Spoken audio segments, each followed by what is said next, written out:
Alors, bonsoir, bonsoir, bonsoir. J'ai envie de dire aussi bonjour, bonjour, bonjour, bonne nuit, bonne nuit, bonne nuit, parce que vous êtes avec moi ici et il y a des gens qui sont avec nous par YouTube et je ne sais jamais quand les gens écoutent l'enregistrement, est-ce que c'est le jour, le soir ou la nuit. Alors, on est comme un peu intemporel avec l'enregistrement. On est 177 abonnés, je crois, avec ma chaîne YouTube, plus 2 personnes ici, Christian et Lucie ce soir, plus moi, ça veut dire qu'on est 180. Je fais ce partage-là ce soir pour 180 personnes. Donc, bienvenue à toutes les personnes qui sont à distance avec nous. Et je venais de refaire un petit tour aussi pour replacer les chaises qu'il y avait. Il y a beaucoup plus de chaises que le nombre de personnes qu'on est ce soir, aujourd'hui. Et dans ma tête, il y a une pensée qui m'est venue. Je me suis dit, je vais placer les chaises comme il faut pour les anges, les archanges, les maîtres ascensionnés, les guides de lumière. Alors moi, ma clairvoyance n'est pas active, donc je ne peux pas les voir. Mais je sais qu'il y a souvent des êtres qui sont dans la salle. Des fois, il y a des gens qui me l'ont dit. Des fois, je ressens énergétiquement, même si je ne vois pas. Alors, je vais faire une bienvenue spéciale aussi pour tous les êtres invisibles qui sont là ce soir, mais qui nous accompagnent également. Alors, bienvenue à tout le monde. Aujourd'hui, nous sommes samedi, le 21 avril 2012. Et lors du Bistrot Rencontre, j'ai enregistré, entre autres, 2 petites vidéos spéciales avec Lucie, que vous ne voyez pas ce soir.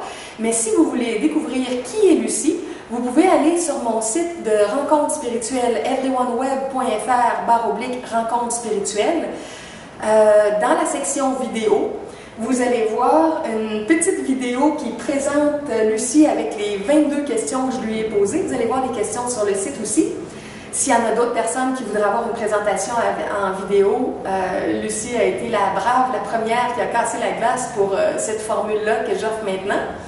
Et j'ai fait une deuxième vidéo avec elle aussi pour présenter l'aloe vera, qui est un produit naturel de santé. Paradis, c'est pas moi qui l'a présenté, c'est elle. Donc, il y a une petite vidéo de 10 minutes où elle le présente très bien parce qu'elle fait connaître ce produit-là et elle aide des gens à améliorer leur qualité de vie, leur santé, leur énergie avec ça. Donc, vous pourrez aussi voir donc, cette vidéo-là, celle sur elle, les questions que vous lui posez, et celle sur le produit qu'elle distribue.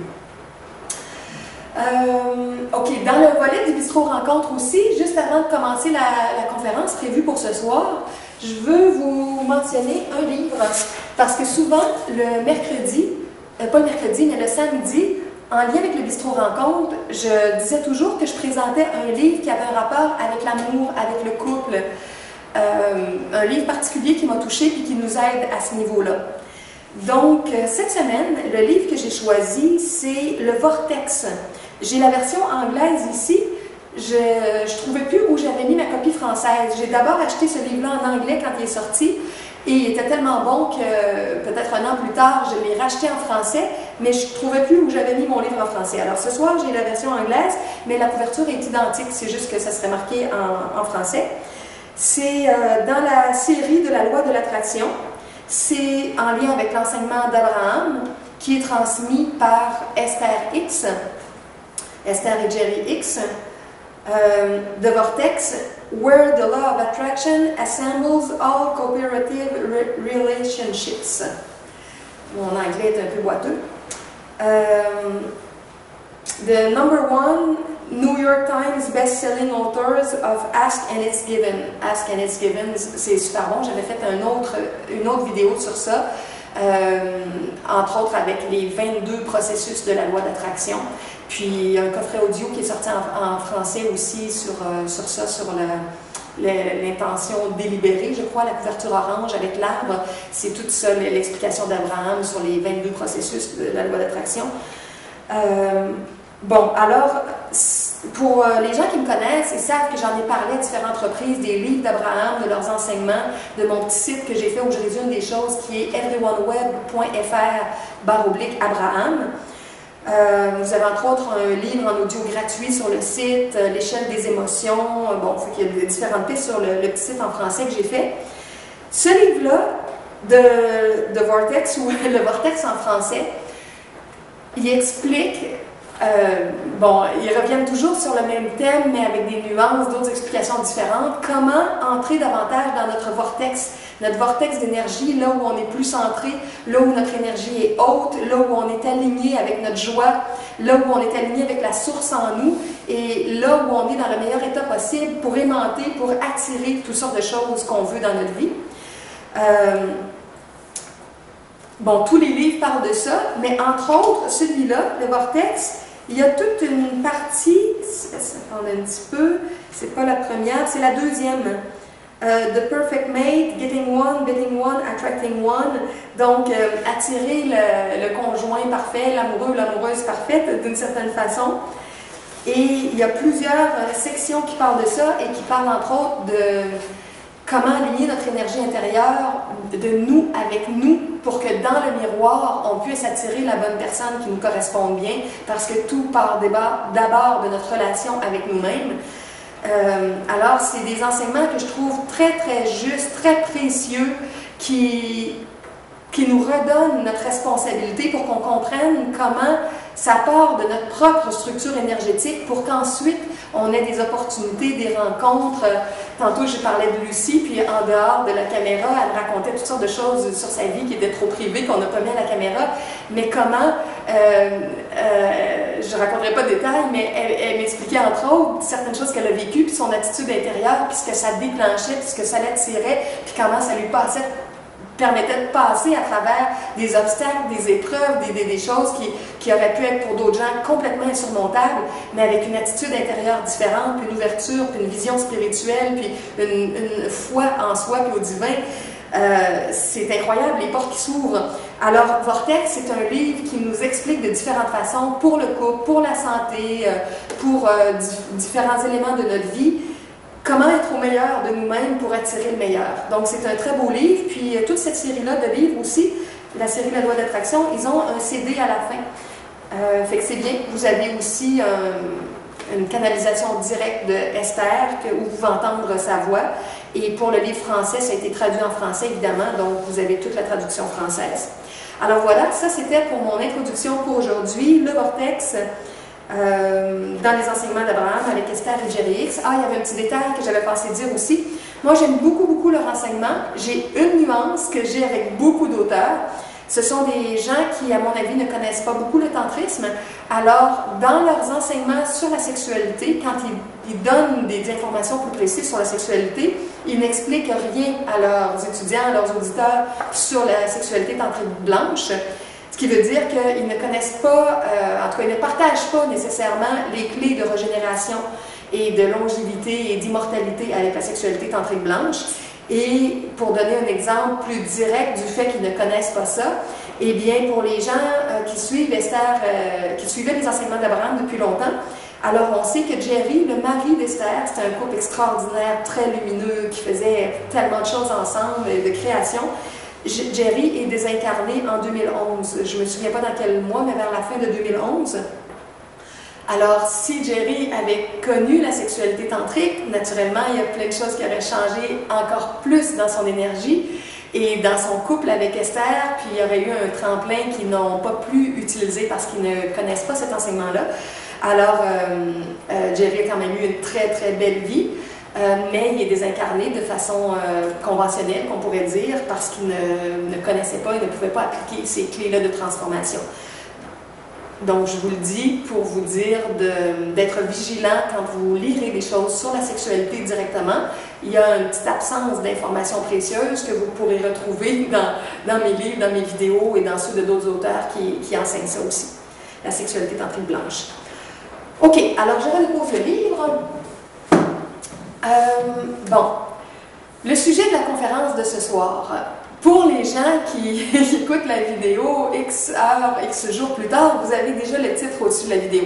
Mais pour les gens qui sont là en personne et ne savent pas c'est quoi le titre, à vrai dire, si je suis bien honnête, Christiane ne le sait pas, mais Lucie le sait parce que j'y avais parlé un petit peu avant la rencontre.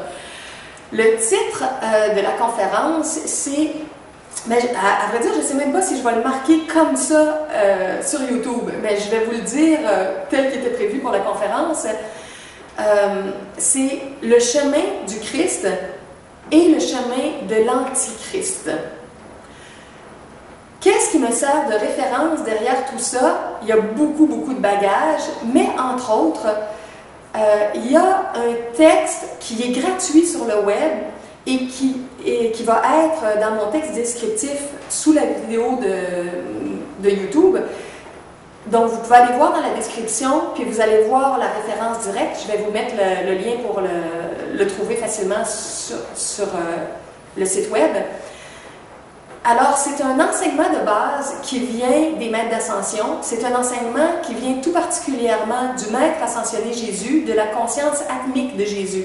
Sa conscience dans la 7e dimension qui entre en contact avec un des messagers. Les maîtres ascensionnés ont plusieurs messagers. Le messager qui est Kim Michaels, dont je vous ai parlé dans plusieurs vidéos précédentes au cours des dernières semaines.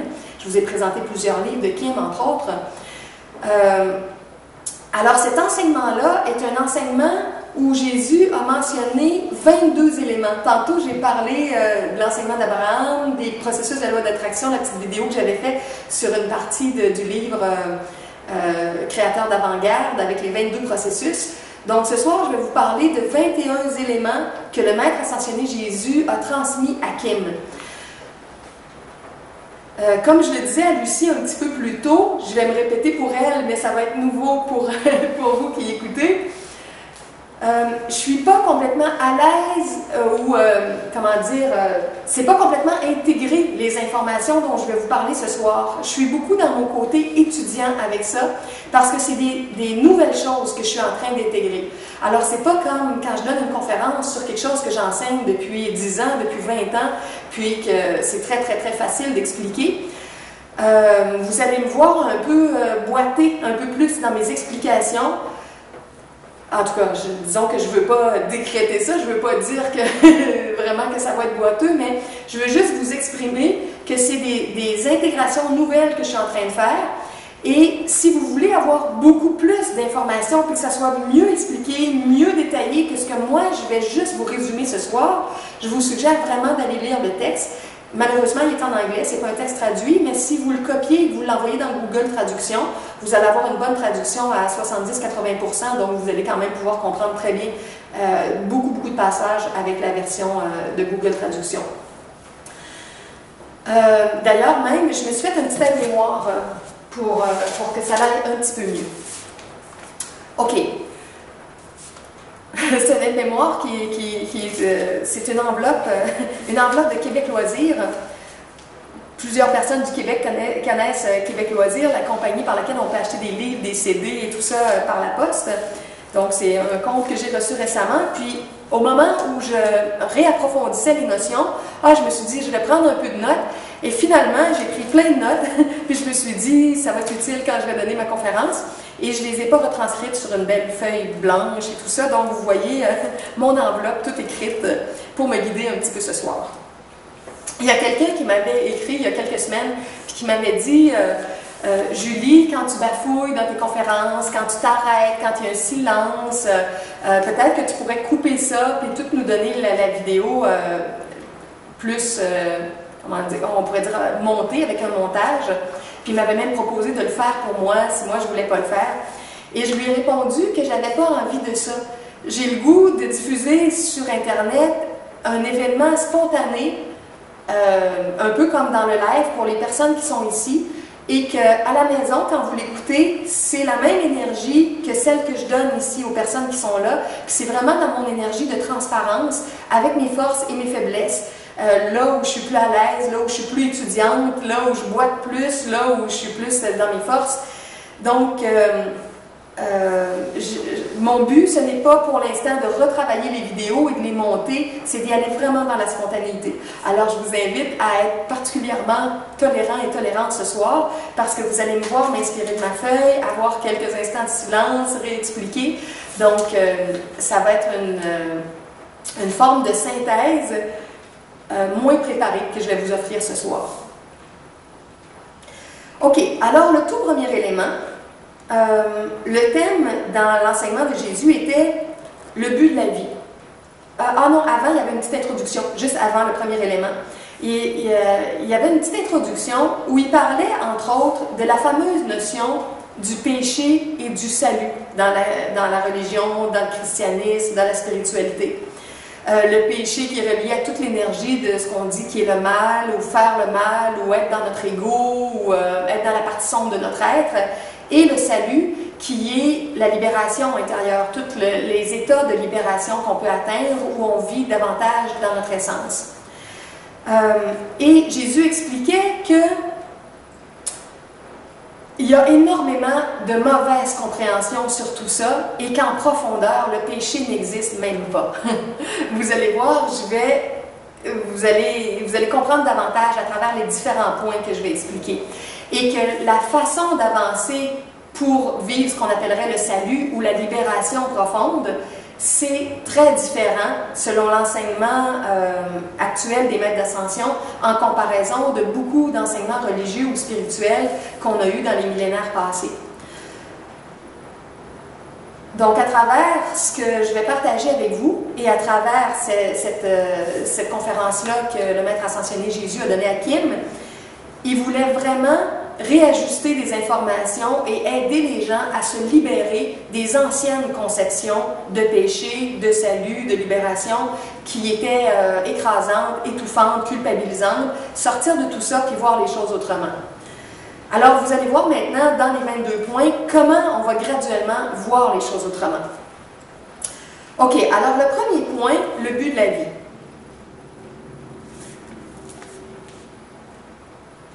Bon, ça pourrait être plein de choses, naturellement, le but de la vie, mais un des buts, dans l'optique de la force créatrice qui déploie les mondes, qui déploie les systèmes solaires, les planètes, les humanités, les différentes dimensions de vie, c'est de faire en sorte que les essences de lumière, qui sont plus jeunes et qui se développent graduellement et qui développent leur conscience, puissent devenir des êtres créateurs avec un rayonnement de plus en plus grand, un champ de création de plus en plus grand. On commence avec un jardin plus petit, puis on agrandit notre jardin. On devient capable de voir qu'est-ce qu'il y a beaucoup plus loin. Et dans notre capacité à créer, à mettre en place toutes sortes de choses, on devient aussi capable, au fil du temps, au fil de l'expérience cosmique, du grand voyage cosmique qu'on vit, de devenir des êtres créateurs beaucoup plus puissants. Les maîtres ascensionnés, entre autres, ont dit que ce sont des êtres qui sont gradués du plan physique, qu'ils ont terminé les apprentissages de base que nous, on est en train de faire et qui sont passés à un autre niveau. Alors, ils continuent, mais ils sont nos grands frères et nos grandes sœurs pour nous aider, nous aussi, à graduer de l'école physique de la Terre. Donc, ils font les deux. Ils continuent leur chemin tout en donnant une partie de leur temps pour nous assister et nous aider à sortir de nos turbulences, nos souffrances, nos limitations actuelles. Et le but de la vie, quand on le voit comme ça, qui est de devenir des créateurs, ce que Jésus expliquait, je trouvais ça beau, à un moment donné, il dit le créateur ou les êtres créateurs qui ont participé à la création, qui se déploient à de multiples niveaux, n'avait pas comme objectif de faire de nous des esclaves et de faire en sorte qu'on serait créé juste pour adorer, puis prier, puis la force divine qui nous aurait donné vie. On a été créés comme êtres co-créateurs avec les êtres divins ou avec le grand être divin. Il y a différentes façons de voir ça. Pour devenir vraiment des êtres autonomes, des êtres qui utilisent leur libre arbitre d'une façon très créative, et on nous a donné le libre arbitre. On n'a pas fait de nous des robots mécaniques. Alors, avec notre libre arbitre, on peut se mettre les pieds dans les plats, comme on peut aussi faire des choses de toute beauté, qui sont parfois très belles et grandioses. Donc, il y a un grand chemin qu'on vit, qui se fait souvent sur plusieurs incarnations. Et le but de tout ça, c'est de devenir des co-créateurs heureux, joyeux, en santé et immortels. Donc, ça donne un petit peu le ton de vers où on s'en va. OK, ensuite, le deuxième élément. Comment l'univers est créé?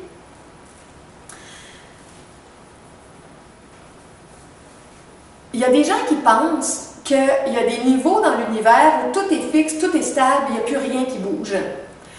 Ou il y a des gens qui pensent que l'univers, c'est aussi juste le plan matériel ici, puis qu'il n'y a rien au-delà. Quand les êtres sont plus ouverts aux dimensions parallèles, aux corps d'énergie, on développe une vision qui existe différents niveaux vibratoires, différentes sphères de vie, différents paliers de civilisation. Alors, l'univers est très très vaste et il se crée par le déploiement de créativité des êtres qui vivent sur différents plans. Alors, il y a des êtres à des plans très très élevés qui déploient leur créativité et qui créent un système, un monde, une certaine organisation, et qui envoient des parties d'eux-mêmes dans une partie de ce monde-là qui peut être plus bas en vibration.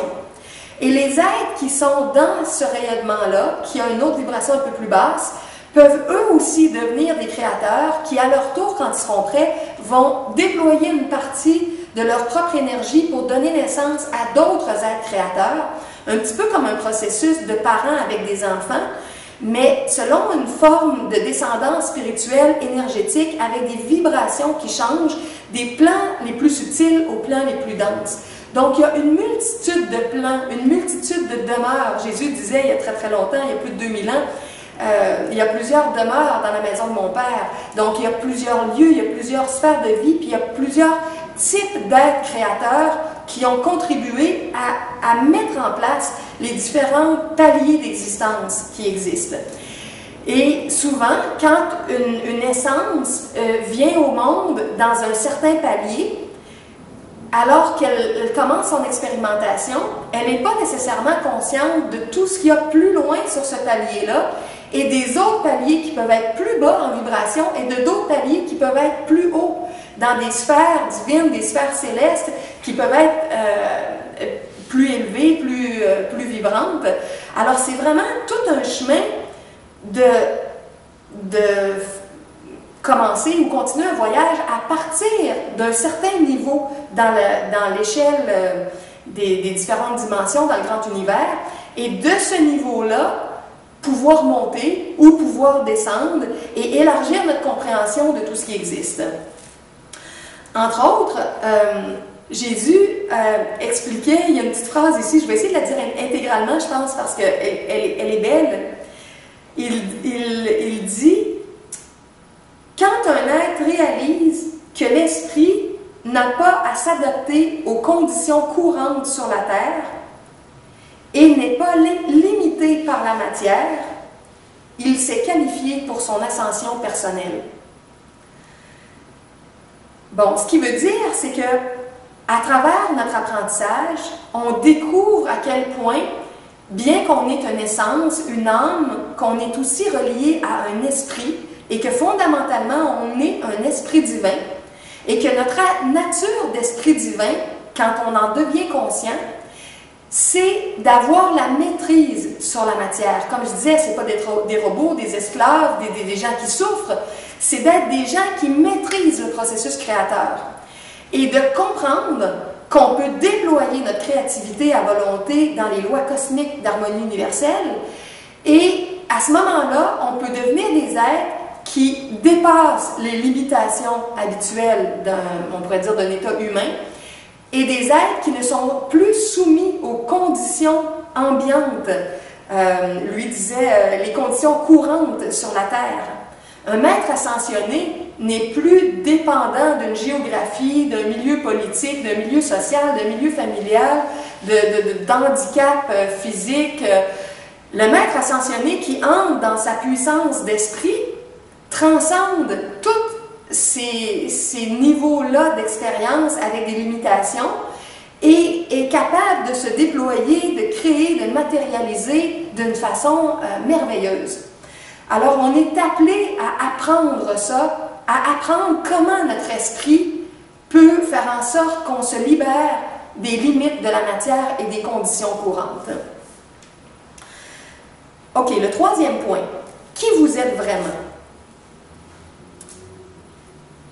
Qui on est vraiment? J'ai commencé à en parler justement dans l'autre élément en expliquant comment l'univers s'est créé. Qui on est vraiment? On est un esprit, mais actuellement, je vais le réexpliquer tantôt dans d'autres parties, on connaît davantage la partie de notre âme ou de notre essence Dans les textes anglais, ils vont souvent dire de conscious you, le vous conscient, le toi conscient, le soi conscient, la partie de conscience en nous qui est très pure, mais qui n'est pas encore consciente de tout son potentiel, de tout ce qu'elle peut être, de tout ce qu'elle peut faire. Un petit peu comme un enfant, finalement, qui, très jeune, est assez pur, mais qu'en grandissant, il va développer davantage sa créativité, ses talents, ses capacités. Alors, il va avoir la même essence, mais qui va être capable de déployer à travers sa personnalité, son individualité, d'une façon beaucoup plus vaste. Notre essence de lumière, c'est la même chose. C'est un peu notre côté enfant, dans notre âme, qui va se fusionner avec d'autres parties créatrices à l'origine de notre existence pour devenir des créateurs avec des nouvelles capacités. Il y a beaucoup d'enseignements aussi qui disent, par exemple, que la matière est séparée de l'esprit. Quand on comprend vraiment l'enseignement des maîtres ascensionnés, ils nous expliquent à quel point que la matière n'est pas séparée de l'esprit qu'on est. La matière, c'est aussi l'esprit. C'est juste un continuum de vibrations. Et plus on en est conscient, plus on peut jouer avec et plus on peut subtiliser ou densifier à volonté l'énergie. Les grands maîtres ou les maîtres à différents niveaux ont ces capacités-là, et tout spécialement les maîtres ascensionnés.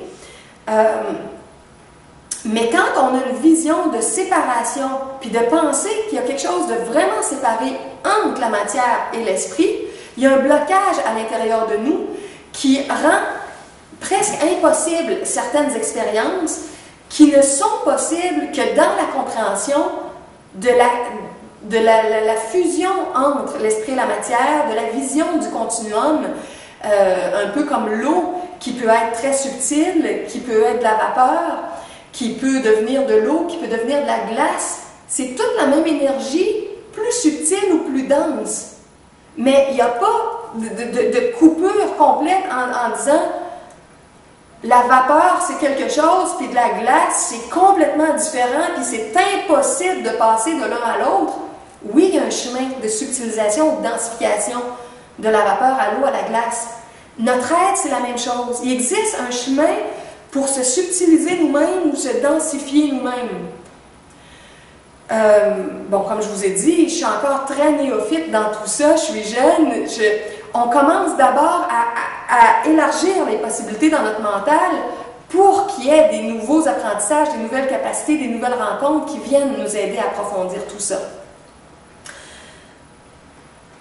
Quand on dit aussi le thème 3, c'est qui vous êtes vraiment, ce thème-là de qui on est vraiment, ça fait aussi référence, comme j'ai dit tout à l'heure, au fait qu'il y a l'esprit en nous et l'âme, les deux parties qui sont dans des dimensions différentes, mais que l'esprit qui est si puissant à l'intérieur de nous fait en sorte qu'on ne peut jamais profondément être piégé dans les obstacles de la matière. Parce que plus on contacte notre esprit, plus on entre dans un état vibratoire qui peut trouver des solutions, qui peut déployer des nouvelles énergies qui vont attirer, aimanter des nouvelles situations, des nouvelles ressources. Alors, pour quelqu'un qui devient conscient de qui il est vraiment, il n'y a jamais d'emprisonnement définitif dans les mondes de la matière. Et c'est pour ça aussi que les esprits aiment jouer dans l'univers. C'est pour ça qu'ils aiment envoyer des parties d'eux-mêmes, leur âme humaine, leur conscious you, dans d'autres dimensions pour faire des voyages dans ce qui est plus dense, dans ce qui est plus subtil, parce que l'esprit, lui, sait que bien qu'on peut être dans des illusions d'être piégé puis limité, il va arriver un moment donné où on va comprendre que ce sont des illusions, puis qu'on va comprendre comment se libérer de ça, puis qu'on va revenir à quelque chose de plus léger, puis de plus joyeux et de plus simple. Alors, pour l'esprit, c'est vraiment la notion du jeu dans la création. Mais quand, à un moment donné, on a oublié vraiment qui on n'est pas toujours en train de jouer, puis des fois on souffre, on arrache, puis la vie n'est pas facile tout le temps. Mais en tout cas, j'amène ces notions-là pour qu'on se réaligne au moins un peu dans notre compréhension fondamentale sur qui on est vraiment au-delà de nos situations ou problèmes actuels. c'est important aussi de savoir que la partie esprit, que moi j'appelle aussi l'Atman, la conscience atmique, bon, le soi supérieur, toute cette partie-là qui a la mémoire de tout ce qu'on a vécu en tant qu'âme, même les parties qu'on a oubliées, cette partie-là, elle ne descend jamais, elle, dans la matière très dense. Elle envoie une partie d'elle-même avec un pourcentage de son bagage, de son amour, de son intelligence, de sa créativité. Parce que si elle descendait complètement, elle pourrait elle-même être piégée dans les illusions temporaires, si on peut dire. Alors, c'est comme un mécanisme de sécurité. Il y a une partie qui est l'esprit qui reste dans les plans subtils et l'âme qui, elle, plonge dans les plans plus denses va être toujours reliée. Il y a toujours un canal intérieur qui nous donne accès à notre nature fondamentale d'esprit pour faire en sorte qu'on ait des inspirations, des intuitions, des guidances qui viennent de notre être réel et qui nous aident à se dépêtrer des situations où des fois on est mal pris. Donc c'est vraiment comme une mesure de sécurité qui est toujours respectée dans tous les jeux à travers les dimensions, qu'il y a une partie qui est incarnée dans la matière plus dense, puis une autre partie qui reste dans le subtil et qui sert de guidance. OK, l'élément 4 maintenant. Pourquoi s'incarner? Il y a des avis des mystiques, il y a des avis de religieux, il y a des avis de scientifiques, il y a différentes façons de voir pourquoi quelqu'un s'incarne. Puis il passe par l'enfance dans un corps de petit bébé, puis qu'on vit différentes choses, belles et moins belles, faciles et difficiles. Il y a un exemple que Jésus a donné qui explique très bien, je trouve, juste par une petite image. Il dit, imaginez que vous pouvez regarder la vie de très très haut, puis qu'en regardant des secteurs plus localisés, par exemple de la vie, vous voyez quelque part une fourmilière.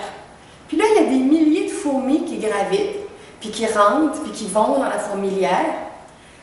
Mais de là où vous êtes dans la vue d'ensemble, vous n'avez pas l'expérience directe de ce que la fourmi vit, puis de comment elle est à l'intérieur de la fourmilière. Alors, l'esprit a toujours la possibilité de prendre une partie de lui-même qui a la vision très vaste, très haute, on pourrait dire quasiment comme un aigle, au-dessus de beaucoup d'événements, de situations, et d'envoyer une partie de son être dans les territoires plus petits, plus étroits, plus localisés, plus denses. Dans un autre texte, je me souviens qu'il donnait l'exemple, par exemple, d'un médecin avec une espèce de sonde puis une petite lentille qui s'en va dans le corps. Donc, vous pouvez prendre la même image, c'est comme si l'esprit, qui serait comme la conscience du médecin, puis il y a le fil d'argent qui relie tous les corps énergétiques, qui vient jusqu'à notre âme, et l'âme, c'est comme la lentille. On est une petite lentille qui est toute reliée au potentiel originel, mais on est le bout de la lentille qui, pour un médecin, est dans le corps, puis ça lui permet de voir ce qui se passe dans le corps humain. Et l'exemple avec la fourmilière, bien, on est comme au niveau de la conscience de la fourmi, pour vivre avec d'autres fourmis, pour aller dans nos maisons, en ressortir, à l'intérieur, à l'extérieur, être sous le soleil et la pluie. Et il y a des sensations, des expériences dans cette vie-là qui sont différentes des sensations quand on est au-delà de tout ça, dans un état beaucoup plus fluidique, beaucoup plus vaste, beaucoup plus illimité. Mais du fait qu'on a la possibilité d'avoir accès aux deux, à l'esprit limité et à l'âme qui, elle, temporairement vit quelque chose d'un peu plus étroit et dense, ça permet une grande diversité d'expériences. Et un début ou une des raisons pour lesquelles on s'incarne, c'est justement ça. Aller vivre des expériences dans une perception qui est plus étroite, qui est plus limitée que celle où on est dans un état d'unité, d'unification, de globalité très différent. Donc, par contraste, on peut ressentir, on peut expérimenter, on peut vivre, on peut comprendre d'autres êtres qui existent ailleurs, dans d'autres sphères, d'autres domaines. Donc, ça permet une grande étendue de connaissances dans le très subtil et dans tous les niveaux de densité Là où il y a des fourmis, des êtres, des végétaux, des minéraux, des animaux, des humains, des anges, des archanges, bon, il y a de grandes variétés d'êtres tout partout, mais c'est ça, il y a toujours un aliment énergétique, une espèce de cordon énergétique qui relie les parties denses d'un être jusqu'à ses parties les plus subtiles. OK, le point 5. Maintenant, jouer un rôle dans cette création-là et définir un rôle. Quelle est la différence entre les deux?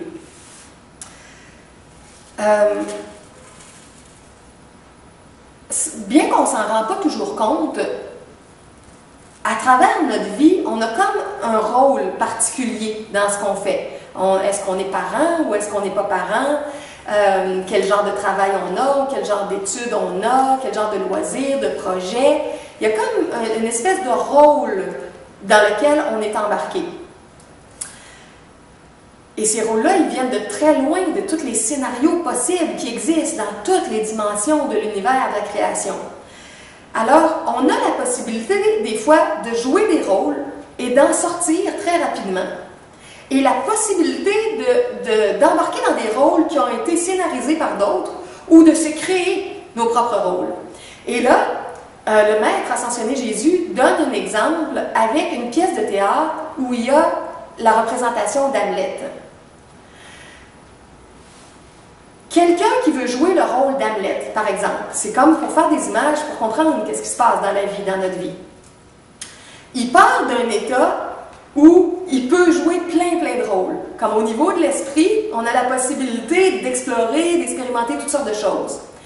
Et il y a une partie de nous qui choisit pour un temps d'aller faire une pièce de théâtre et de jouer le rôle, par exemple, d'Hamlet dans cette pièce-là. On joue le rôle d'Hamlet, puis après l'avoir joué, pendant plusieurs représentations, vient un moment où on se tanne, puis on a envie de jouer d'autres choses. Puis là, on peut avoir envie de jouer Roméo ou Juliette, ou de jouer, n'importe quel autre personnage qui existe, du théâtre classique ou moderne, populaire, avant-gardiste. La vie, c'est un peu comme ça. Il y a une partie de nous qui choisit d'aller vivre une aventure, de choisir un certain rôle, et parfois, ça ressemble aux mises en scène conventionnelles, au fait de rentrer dans un théâtre, de voir qu'il y a comme un présentoir avec plein de costumes, puis on a plusieurs possibilités pour choisir quel costume on va mettre, quel rôle on va jouer, puis on va s'harmoniser avec les autres joueurs qui jouent la pièce. Et une fois que la pièce est finie, après notre représentation, on sort, on enlève le costume et on redevient un être qui a la capacité d'avoir bien d'autres discours, bien d'autres activités que le rôle qui est là. Notre voyage cosmique, notre voyage spirituel, c'est un peu ça. On a la possibilité d'avoir une grande variété de rôles possibles. On a la possibilité de sortir rapidement de nos rôles, même de sortir à volonté. Mais on a trouvé certaines façons de se piéger, nous, dans nos rôles, puis on n'arrive plus à les changer aisément, puis on n'arrive plus à en sortir rapidement non plus. Il y a des êtres qui le peuvent. Un maître ascensionné qui se matérialise puis qui va faire quelque chose avec quelqu'un, il rentre dans une situation, dans un contexte, dans un pays donné, puis aussitôt qu'il a fini de faire ce qu'il avait envie de faire là, zoom, il ressort et il se dématérialise, il va dans une autre dimension, il va faire autre chose. Alors, les maîtres ascensionnés sont des acteurs sur la grande scène de la vie qui ont vraiment une grande liberté dans la mesure où ils respectent les grandes lois d'harmonie cosmique. On va y revenir tantôt quand on ne respecte pas les lois, qu'est-ce qui se passe. Alors là, je parlais de jouer un rôle. L'autre terme que j'ai mentionné, c'était définir un rôle. La différence de définir un rôle. Définir un rôle, c'est pas juste prendre des personnages qui ont été déjà créés, qui ont été scénarisés, un type de job, un type de quelque chose qui est déjà tout un peu organisé dans la société, mais c'est de préparer comme il faut tout le rôle que nous, on voudrait jouer, qu'on voudrait déployer. C'est déjà plus complexe, un rôle qui est comme, quasiment comme on pourrait dire, une innovation, innover avec un nouveau rôle. On a tous la possibilité de faire ça, de sortir des sentiers battus, puis de se créer un nouveau rôle. comme on a le choix de rester dans un rôle prédéterminé par nos parents, par la société, par les traditions, tous les choix sont possibles. Et quand on se définit un rôle, nous actuellement, on regarde nos genres de définition à partir du plan physique.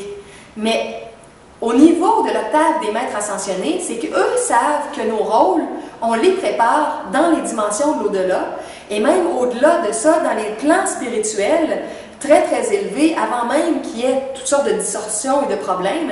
Donc, on peut partir, par exemple, d'un niveau dont on pourrait parler, qu'on appelle dans la littérature le jardin d'Éden, qui n'est pas le plus haut niveau cosmique, mais qui est un niveau où il y a quand même beaucoup d'harmonie, beaucoup d'êtres de lumière.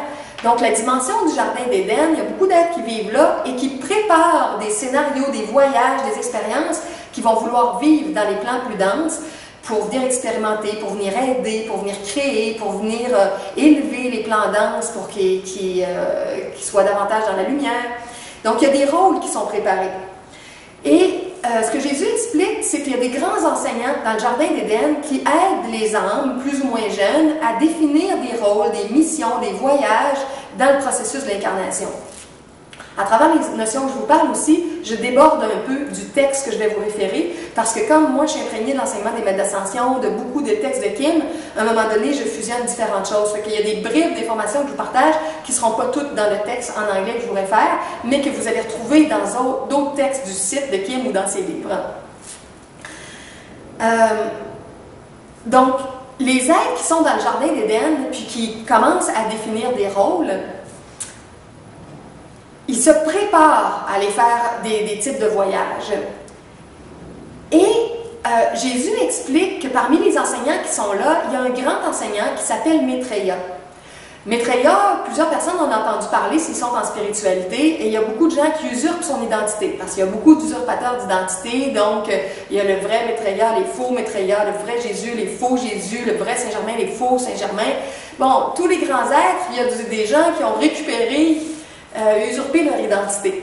Alors, dites-vous bien que c'est pas n'importe quel Maitreya qui est nécessairement le grand Maitreya, mais quelque part, il existe le vrai Maitreya. Et Maitreya, qui fait plusieurs choses, est entre autres un instructeur dans le jardin d'Éden pour aider les âmes à se développer en conscience dans leur force de co-créateur, mais il les aide beaucoup aussi à préparer leur rôle, leur apprentissage à jouer des rôles, tout en restant joyeux, heureux et libre. Parce que c'est le but, un maître spirituel, il guide ses étudiants pour qu'ils soient heureux. Il ne les guide pas pour qu'ils soient souffrants, puis malheureux, puis malades. Mais ce que Jésus explique, c'est que quand on est un étudiant, puis qu'on est dans le jardin d'Éden, puis qu'on se prépare à aller faire des voyages dans les autres dimensions et tout ça, des fois, on est très enthousiaste, puis on se sent très, très bon et très capable, puis on fait comme beaucoup d'enfants dans le monde, on part à l'aventure avant d'être bien prêt. On n'a pas nécessairement bien préparé toutes les étapes, on n'a pas nécessairement passé tous les tests qu'on avait à passer qui auraient prouvé que tout est sécuritaire et qu'on est vraiment capable. On peut voir ça dans le milieu du travail aussi, des fois des employés qui manquent de compétences, qui manquent de formation et qui des fois vont se blesser, vont faire des erreurs assez magistrales.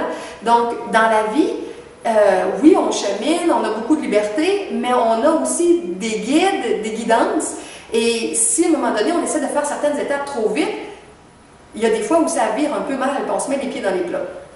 Alors, Jésus explique que on a été beaucoup d'âmes à avoir à un moment donné choisi de quitter trop rapidement le jardin d'Éden pour plonger dans des expériences plus denses dans nos sens et à un moment donné dans l'incarnation directe par l'entremise d'un petit bébé qui va naître, en surestimant nos capacités parce qu'on se trouvait très bon, très capable, très divin, presque l'égal de Dieu. Zoubidou, on part à l'aventure! Mais finalement, une fois parti en voyage, ça ne s'est pas toujours passé comme on avait imaginé. Alors, on arrive à l'autre élément qui est l'élément 6, comprendre ce qu'est le fruit défendu. Il y a beaucoup d'explications à ça. Moi, j'en ai donné aussi qui sont différentes, entre autres avec toute l'énergie tantrique, il y a une façon de comprendre ça. Bon, ça dépend de notre point de vue, à partir de quel point on regarde une expérience.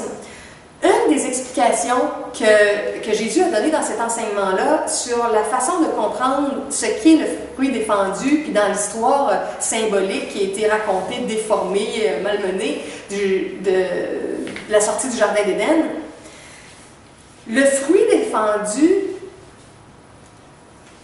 que certains êtres ont consommé, ça a été de plonger en incarnation avant d'avoir eu l'accord de notre maître spirituel. Notre maître qui nous connaissait comme âme, comme jeune âme, et qui nous faisait vivre des expériences, des tests, des jeux pour voir où on en était dans nos compétences, dans notre maturité. Puis que même si on n'avait pas l'accord de notre guide spirituel qui nous aidait dans notre cheminement et notre développement, on a décidé à un moment donné de partir à l'aventure. Alors le fruit défendu, c'était pas nécessairement qu'il était défendu dans le sens que c'était pas interdit, c'était que c'était conseillé qu'on ne plonge pas dans cette expérience-là sans être prêt.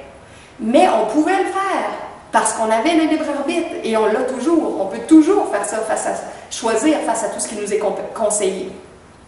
Donc, une façon de résumer ça, c'est que le fait qu'on ait mangé du fruit défendu, c'est le fait qu'on ait décidé de créer notre propre rôle avant même d'avoir toutes les capacités, les compétences pour bien le faire et surtout, pas tellement de le créer, mais surtout pour apprendre comment ne pas se piéger dans nos créations.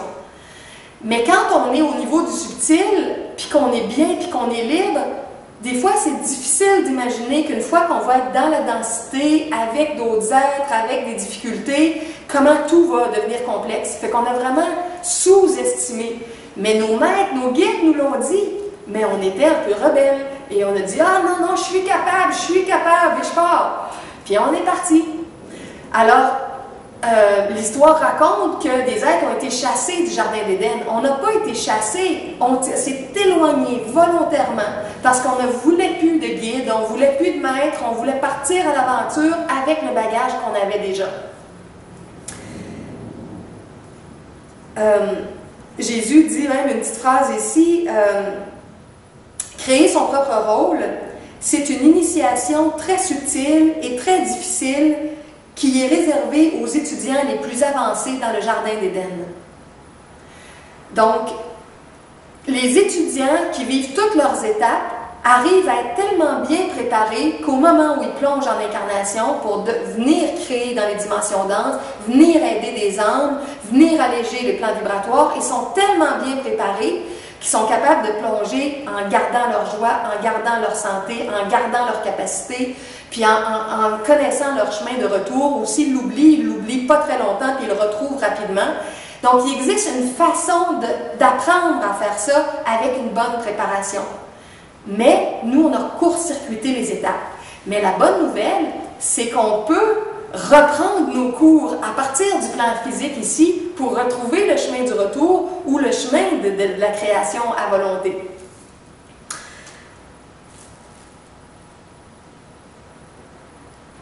Et un des éléments importants qu'on a à apprendre pour être capable de créer un rôle dans lequel on ne va pas se piéger à travers la densité, c'est un des apprentissages fondamentaux que Maitreya enseignait et enseigne toujours à ceux qui sont ses étudiants.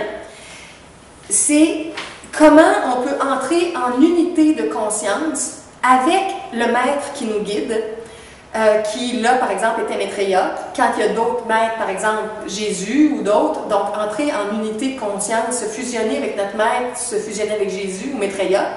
Et cette étape-là, c'est une étape préparatoire pour finalement se fusionner avec notre propre esprit. Mais parce qu'on est des jeunes âmes qui ne connaissent pas tout ce qui est autour et plus profond et plus subtil, on a oublié, on a comme perdu la vision qu'on est directement relié à un esprit. Alors c'est difficile de s'imaginer au départ tout ce dont on pourrait être capable de faire. Alors l'exemple pour les jeunes âmes vient de l'extérieur, vient d'un maître spirituel qui démontre ce qui est possible de faire et graduellement l'âme va s'identifier de plus en plus à son maître Jusqu'au jour où elle va être capable de transposer tout ça et réaliser que le maître est interne, que c'est notre esprit divin qui a tous le même potentiel que Maitreya, Jésus, Saint-Germain ou d'autres, Marie, Nada, Théosophia. Donc, c'est, comme vous comprenez, c'est un parcours éducationnel, spirituel qui nous guide vers ça. En fait, les maîtres ascensionnés disent que tous leurs enseignements qu'ils mettent en place à l'externe, par l'oral, par les textes, par les musiques, tout ce qu'ils mettent comme enseignement, c'est des formes qui essaient de mettre en place pour nous guider à revenir vers l'intérieur où se trouve notre véritable maître. Mais nous, on est tellement fascinés par la densité, par l'extérieur, par tout ce qui est autour et non pas en nous, que on cherche toujours les solutions, puis les pouvoirs, puis les énergies à l'extérieur, au lieu de réaliser qu'ils sont toutes là si on trouve une façon de les contacter et de s'y relier. Ça fait en sorte que l'enseignement des maîtres, dans le fond, il est comme temporaire pour nous aider à avoir un modèle christique externe qui va nous ramener à notre Christ interne, à notre innocence, à notre pureté, à notre force divine originelle. On est tous un enfant divin, mais on l'a perdu de vue. Fait qu'ils sont des modèles et des enseignants pour qu'à un moment donné, on comprenne que tout ce dont ils nous parlent, on va leur transposer à l'intérieur de nous. Et c'est pour ça que je parlais aussi à un moment donné dans une autre vidéo que quand on fait des décrets de lumière, puis quand on fait des rosaires, puis des textes où on dit plein de belles choses de conscience, puis de force, puis qui montent nos vibrations, dans ces textes-là, pour nous aider à avoir confiance dans la force divine, les maîtres qui les ont donnés, verbalement ou par écrit, ils ont mis des noms de grands êtres qu'on connaît, les noms de maîtres, des noms d'anges et d'archanges, des noms d'Élohim, Hercule, Cassiopée, Athéna, bon. Il y a plein de grands noms qui peuvent nous inspirer, puis ils font partie des textes, parce que quand on pense à eux, on pense à de la grandeur, puis de la puissance, puis du grand amour, puis...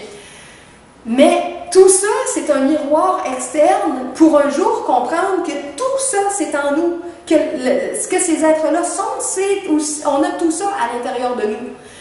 Alors, j'allais dire ils sont tristes, mais c'est pas bon parce qu'ils sont pas tristes comme ça, mais j'allais dire ils sont tristes quand on reste juste avec un modèle externe puis qu'on ne le transpose pas à l'intérieur de nous. Leur but, comme je disais, c'est de nous attirer par l'extérieur parce qu'on ne veut plus ou on n'arrive plus à regarder ou à ressentir en nous, mais c'est de donner plein d'outils qui vont finalement nous reconnecter à nous et qu'on devienne indépendant parce qu'un étudiant qui vit tout ce processus-là et qui devient maître ascensionné, c'est un être qui suit uniquement son filon interne parce que son énergie fondamentale est reliée à la source originelle. Alors il sait parfaitement comment être en accord avec les lois cosmiques, comment plus se mettre les pieds dans les plats, comment co-créer avec d'autres êtres lumineux. Et il n'y a plus besoin d'avoir un maître à l'extérieur. Les maîtres ascensionnés n'ont pas d'autres maîtres, bien qu'ils peuvent s'inspirer mutuellement parce que c'est des grands créateurs, puis ils font des équipes ensemble, comme des musiciens, comme des entrepreneurs, comme des sportifs font des équipes. Ils font toutes sortes de choses en équipe, mais ils ont chacun leur alignement interne, puis on est appelé à découvrir ça. Mais nous, des fois, c'est qu'on le fait trop tôt. On sait qu'il y a une partie de ça, et on se dit, je suis capable tout seul, puis j'y vais par moi-même.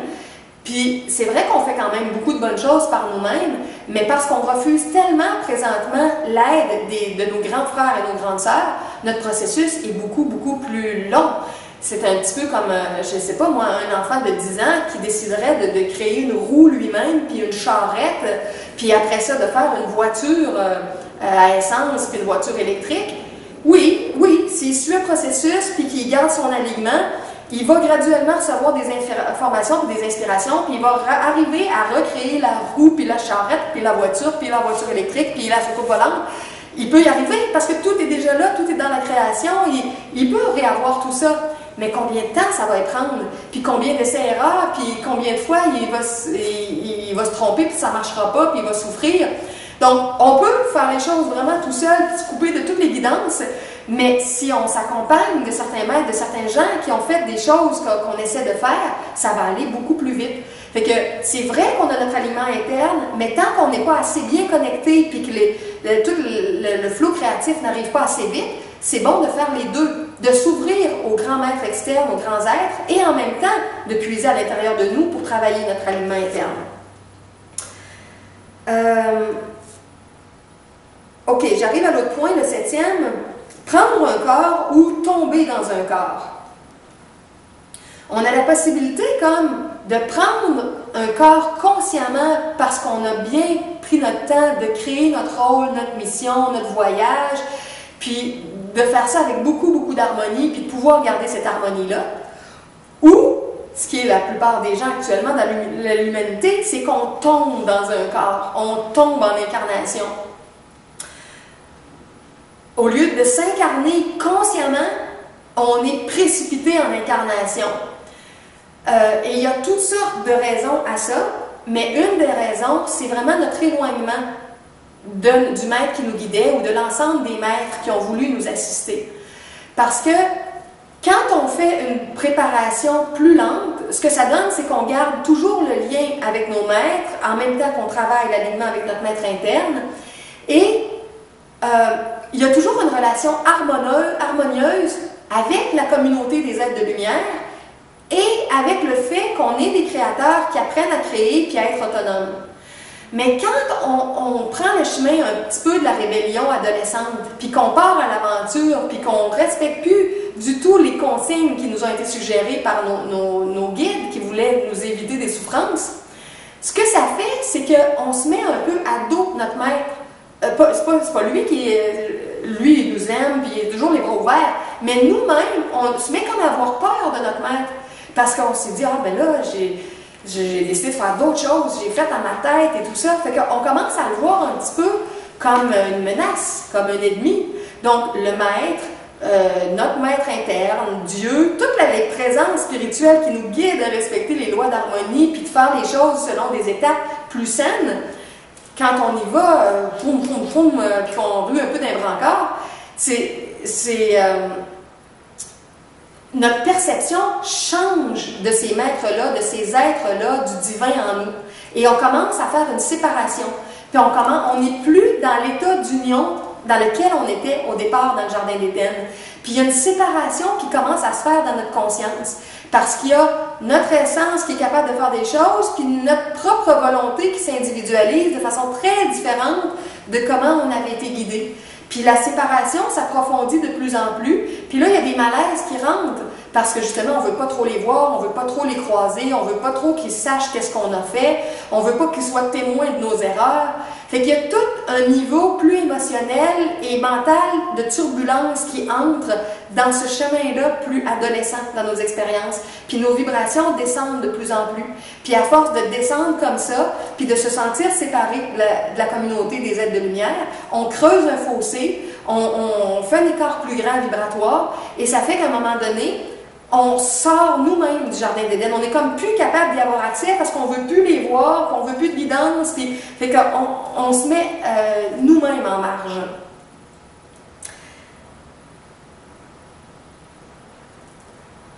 OK, on arrive avec le point 8, la différence entre un cadre de référence interne ou externe.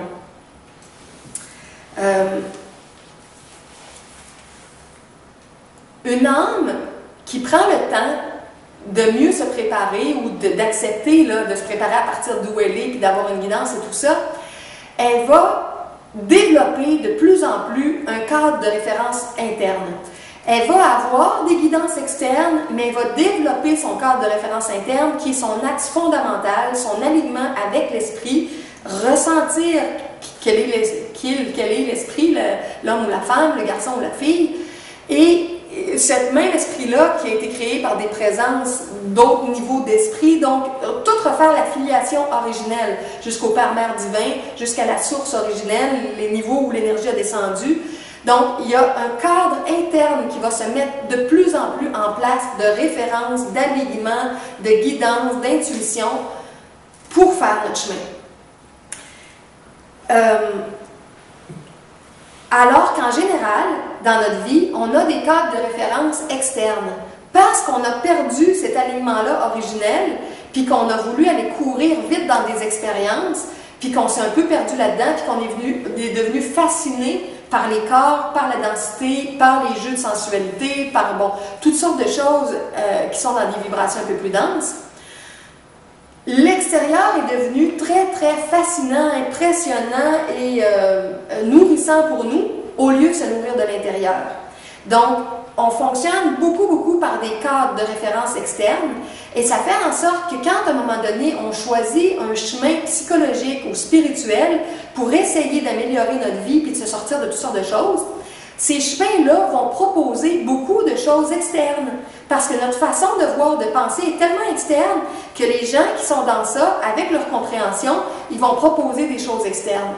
Et c'est pour ça qu'il y a beaucoup d'approches qui sont des approches sportives, qui sont des approches alimentaires, qui sont des approches religieuses avec des règles rigides, qui sont toutes sortes de dogmes puis de règles qui, à un certain niveau, peuvent fonctionner, peuvent avoir une efficacité, mais pour quiconque apprend à ressentir son énergie puissante